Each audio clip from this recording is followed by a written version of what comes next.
ಭಾರತದ ಪ್ರಧಾನಿ ಮೋದಿ ಅವರು ರಷ್ಯಾದ ಕಚ್ಚಾ ಎಣ್ಣೆ ಖರೀದಿ ನಿಲ್ಲಿಸುತ್ತಾರೆ ಎಂದು ಯುಎಸ್ಎ ಟ್ರಂಪ್ ಹೇಳಿದರ ಮೇಲೆ ಪ್ರತಿಪಕ್ಷದ ನಾಯಕ ರಾಹುಲ್ ಗಾಂಧಿ ಅವರು ಟ್ರಂಪ್ರ ಒತ್ತಡಕ್ಕೆ ಪ್ರಧಾನಿ ಸಿಕ್ಕಿದ್ದಾರೆ ಎಂದು ಟೀಕಿಸಿದ್ದಾರೆ.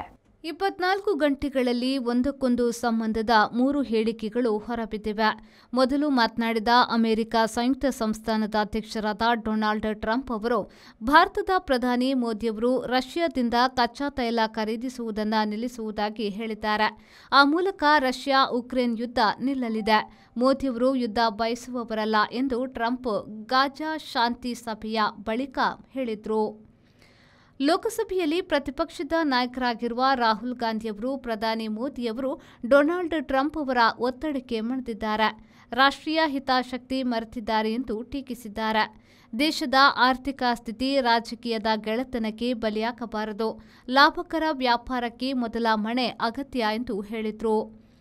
ವಿಷಯ ಗಂಭೀರವಾಗುತ್ತಿರುವುದನ್ನು ಕಂಡ ಪ್ರಧಾನಿ ಮೋದಿಯವರು ರಾಷ್ಟ್ರೀಯ ಹಿತಾಸಕ್ತಿಗೆ ಮೊದಲ ಆದ್ಯತೆ ಎಂದು ಹೇಳಿಕೆ ನೀಡಿದ್ದಾರೆ. ಭಾರತದ ಪೆಟ್ರೋಲಿಯಂ ಉತ್ಪನ್ನ ಕೊಳ್ಳುವವರಿಗೆ ಹೊರೆಯಾಗದಂತೆ ನಡೆದುಕೊಳ್ಳಬೇಕಾಗುತ್ತದೆ.